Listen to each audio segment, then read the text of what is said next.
to my stand and I would feed them. Yeah. And they will say, hey, man, this is really good. You should do this for parties. Mm-hmm.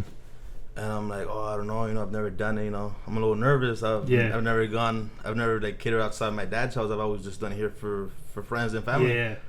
And I've never charged. I've always told my sisters, like, oh, I got you guys. Like, I'll do it for you guys, And then to, like, people started telling me more and more, you should do it. You'll get money out of it. Like, this shit's bomb, bro. Like, it's really good. And I spoke to my wife one time and I was like, what do you think? We should do it or what? Yeah. And she's like, well, let's give it a try. We don't really think by trying.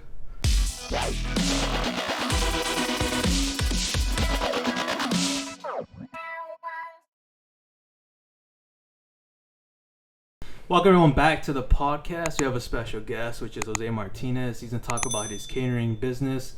We got him started and I'm very excited to have him because as a fellow person that I've known for many years, he's going to share a lot of the things that he had to overcome, but we got him started in the business. And I hope that this podcast, we're able to get some tips that will be beneficial to you, to even be inspired as well, to start your own business down the road. And I wanted to ask you, Jose, how's your day going so far? Pretty good, man. Pretty good. What would you say, man? Because I know you started your Tacos Martinez. I see it on your shirt. Like, what started that business? Just doing little backyard parties at my dad's house for my sisters. When they'll do like baby showers or birthday parties for their kids, which is my nieces or nephews, and they invited their guests, friends, or whatsoever from school to whatever, bro. Yeah. And they would come up to my stand and I would feed them. Yeah. And they will say, hey, man, this is really good. You should do this for parties. And I'm like, oh, I don't know. I've never done it. I'm a little nervous. I've never like catered outside my dad's house. I've always just done it here for friends and family. Yeah.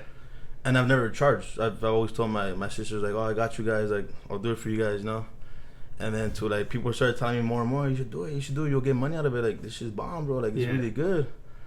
And I spoke to my wife one time and I was like, what do you think? We should do it or what? Yeah. And she's like, well, let's give it a try. We don't really think by trying. And I was like, okay, well, I'm going to get some cards. I'm going to make some business cards. I'm going to make some shirts. And I'll just create an Instagram page for my personal business use. Yeah. And take it from there and see who hits us up for our first party. And we had our first party last year during the pandemic. It didn't go, last year during the pandemic, it didn't go good, but we were able to get some parties. Yeah.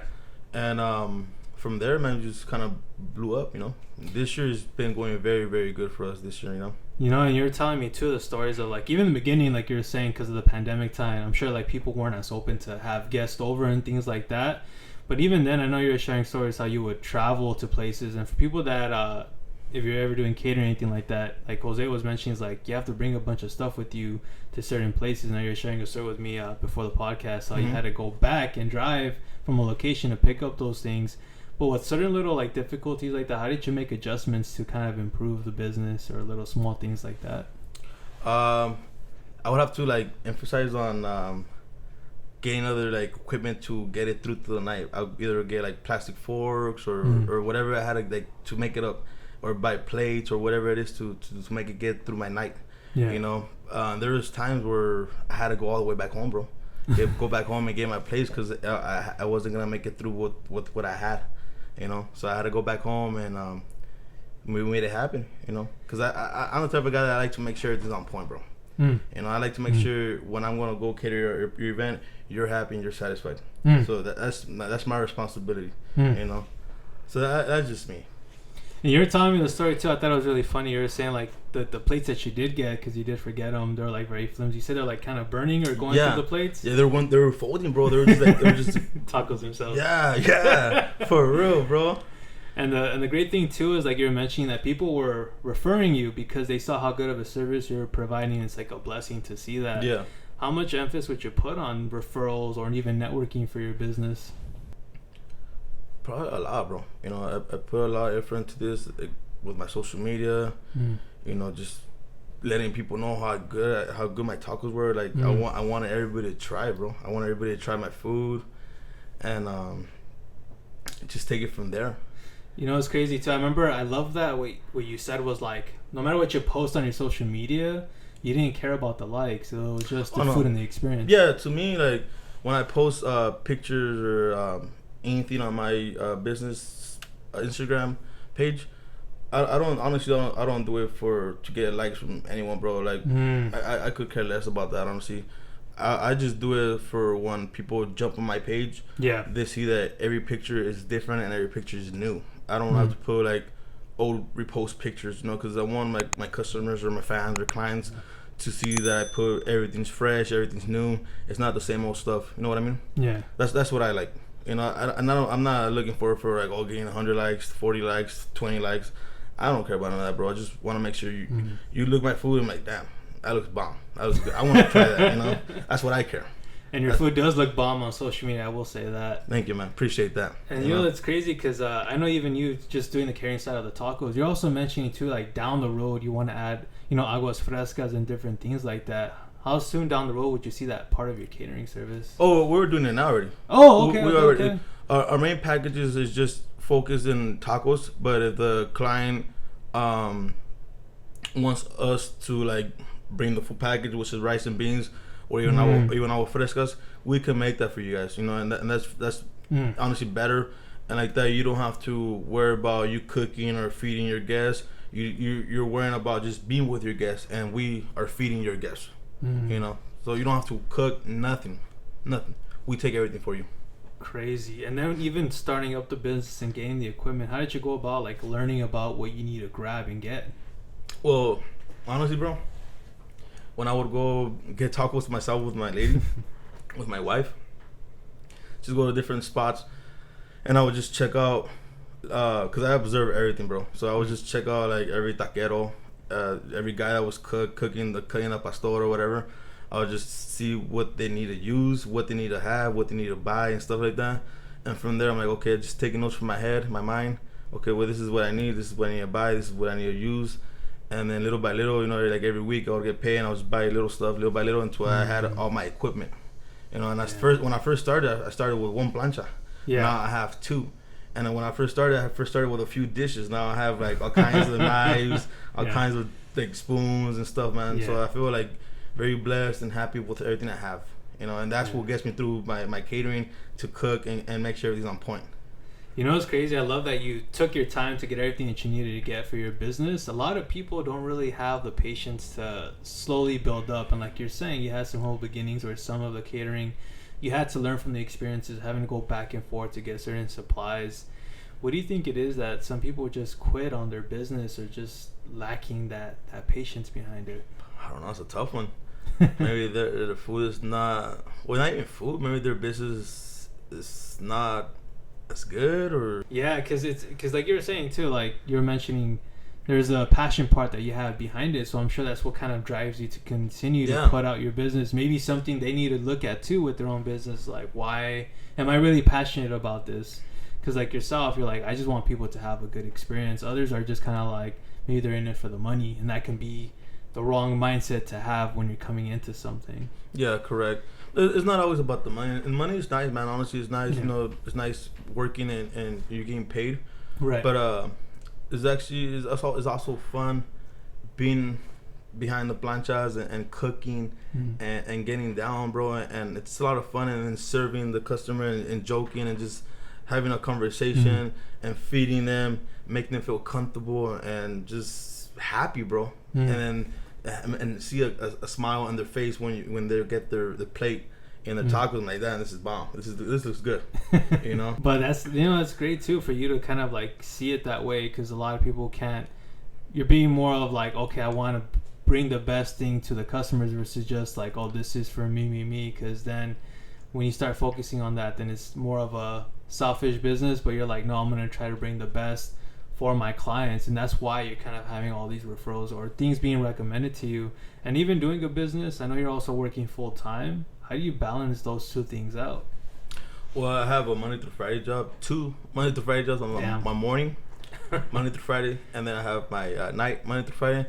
So when I really can't go to the groceries or wherever I need to go buy my stuff to have ready for the event, my wife, she also works, but she works less hours than I do.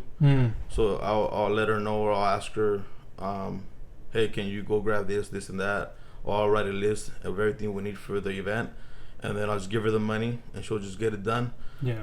And then the day of the event, all I have to do is just load up the planchas on my truck, and my wife, she's at home cutting all the verduras, which is all the vegetables, and prepping the rice and beans or the salsas. Yeah. And like that, I save myself time instead of doing it the day of the event, because if not, I'm gonna be rushing everywhere, bro, everywhere. So she's a big help. She's a big, very big help. Crazy. And is it just you and your wife in the business? My mother-in-law, she helps prep, but it's mainly me and my wife. Crazy. And I know down the road you were mentioning too, you would like to expand on your business one day, having employees. What is something that you look for in your, like, maybe future employees to work for you? Correct. We are looking for someone even now, you know, if they're willing to look for work on something on the, like, little part-time on the weekend, you know, hit us up. But we're looking for someone that's trustworthy, responsible, and that's willing to work on the weekends, and that's, you know, it's fun and knows what they're doing, you know. And somebody we can actually trust, you know, because we deal with a lot of, like, customers, and we just want to make sure the customer's happy. Yeah, because you're mentioning too, customer service was a big deal to you. Very big deal. Yeah, because you don't want one of your employees starting to complain or even fight back with the customer, because in the food service, it's like the customer is always right kind of thing. So yeah, you're right. That is probably the hardest part. Even right now with the way the economy is like, it's hard to find people to hire because a lot of people are going on unemployment, which I'm sure is like a challenge that you're going to be looking at. And I like the part you're mentioning too. It's about trust. You can't just hire just about anybody on there. No. And like you're saying, you're starting out with family. And even you, because you're trying to expand with more family, but you found your challenges. Yeah. And I wanted to ask you, how do you manage those challenges that can come from the outside? Well, at first, bro, like, it's tough, you know, going through some situations is tough. But then you just, as days go on or weeks go on or even months, I guess you seem to forget about that situation. And it's like it goes through 1 year and it goes through the other, but it takes time. It's not one day to other where you're gonna get over it, you know. It takes time, bro. At least in me, you know, because I went through some stuff, but you know, it takes time for you to get through it, you know. So just think positive, man. Be positive and be humble, you know. Yeah, because definitely when you're starting your own business, it's hard to, because there's so many things you want to focus on immediately, success, but then sometimes with success comes people that may not be showing the best love to you, and like you're mentioning. Correct. Right? And even from that experience, can you share a little bit like what you had to kind of deal with the negative people? Yeah, just people just, you know, hating on not necessarily me, but just I see it all the time, you know, just people hating on others when others have good stuff coming for them, or anything that's positive or good news or good vibes towards that good person, and the other person just hating or envidioso, it's in Spanish, you know, and don't want that other person to move up or success. Yeah. And that's not me, man. I just cannot be like that. If you're doing good, man, keep it up, bro. Keep that shit up and don't stop. Don't stop. Go forward. You know, that's just me. I don't know, man. Yeah. No, it's cool, because I like what you're sharing. It's like not to have that envy, because no matter what you're in, it's easy for people to want to bring you down to their level, and it's like, why can't we live in a culture where we're uplifting each other to chase each other's dreams? Help each other out. Yeah, help each other out, and that's crazy, because I know we're talking about that outside, is like different cultures are able to help each other within their own group, but definitely us, even in the Latin culture, even other cultures that can relate, is like there's a disunity, like they're not helping each other, they don't want to see each other succeed. It's kind of like you got to stay where you're at, but then that's how like certain cultures cannot live up to actually being successful or even getting out of the hood or things like that. And because I know you were mentioning too, like different stories of how you wanted to do different jobs and occupations, and you're doing now security. For you, did you always have a different plan for yourself with careers? When I first graduated high school, man, I didn't really know what to do, you know. I knew I kind of wanted to still go to college and see what was gonna be the future for me. You know? Yeah. But I just didn't know what to focus in, you know. I guess I was still young. I didn't know. To a point where I was like, you know what? I should give law enforcement, a try. We give it a try. Yeah. And I was looking into like sheriff department, but then things came along my way where it didn't come out as planned. So I had to stop going to school and stuff like that, to get like a better job and get me through my how do I say it? My situation, man. But I guess we live and we learn from our mistakes, and we're here now. And just gotta like take it day by day, man. Just live life to the fullest, Yeah, it's crazy because you're mentioning just about high school and even trying to see if you want to pursue something in law enforcement. And that's crazy because now you're ending up doing a different path, your own business. Correct. Would you ever imagine like the younger self to see you doing what you're doing today? No, but I did imagine myself like 3-4 years ago, when like going back to when I was doing catering at my dad's house, and people were coming up to me and they were saying, "Hey, you should do this at parties, you should cater." And then from there, I was getting like more people were telling me more and more and more. So it was just like clicking to my head. I'm like, I can actually see myself doing this. Like, this is fun. It's nice, It's nice. So. And it's cool to see that you actually went in that direction, because it's like people were kind of putting up the signs. They're like peeping the signs, like maybe I should go in this direction. And that's the thing, is like you're doing it out of love. That's how I would see it. And then now eventually you were able to now build up where you're at with your business. And even then you were saying your future goals too. You were mentioning before the podcast about even like opening up your own restaurant down the road, right? Yeah, and maybe like, I don't know, maybe just throwing a number out there, maybe with 2-3 years, 4 years max, save some money and so on, and then just try to open a little spot, a little restaurant, and then hopefully everything's good in that time and it goes good for us. That's all I ask for, and that's all I wish for, just the best for us, and people can try our food. There you go. And as we're kind of like nearing the end of the podcast, was there anything that came to mind of like something you had to think of positively to overcome like the whole COVID situation and all these fears going on? Because I'm sure that with COVID going on, it was kind of affecting your business. You're like, how can I move right now? With pricing too, I bet, on your ingredients that you have to go and purchase. Well, pricing pretty much stayed the same. It was just for me getting out there and getting my clients, since the pandemic was hitting hard. People weren't throwing as much parties as they were. Crazy. So that's why last year it was pretty slow for me last year. And then people were able to get vaccines this year and get their vaccinations. Yeah. And things were opening up again like in March of this year or April. And as soon as things started opening up, people were throwing the parties and started calling me, And I've been booked like this whole summer. I've been booked, and it's been a blessing this summer, So I'm blessed, bro. I'm very blessed for this year.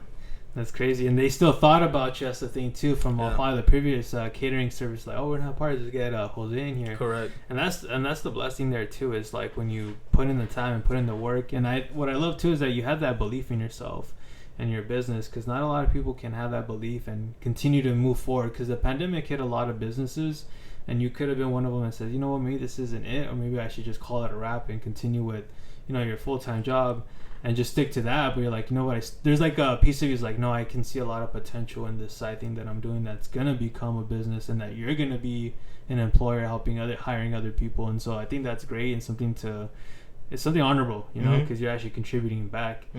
But yeah, so as we're coming to the end of the podcast, was there any shout outs that you wanted to do to any loved ones, or maybe anything you want to drop for any future clients, or where they can find you to do some business or reach out to you for catering services? Well, first of all, I want to do a shout out to my wife and my mother-in-law, Irene. They always come through and always help me out with my business. And then just a shout out to all my fans and everybody on my social media that follows me and supports me, including yourself. And all I gotta say is for everybody to come down and try my food. I don't really, I don't really sell on the streets. I mostly focus in catering. So if you're throwing a party, just hit me up. Let's book me and let's make it happen. And hopefully you guys like my food, and especially my molcajete salsa. Well, there you go. That's something that I need to try out, because when I came to go see you at And Johnny's where I was like, man, I knew I forgot the salsa. It was still good, but I need to go get that salsa. So for people listening, definitely check it out for the catering.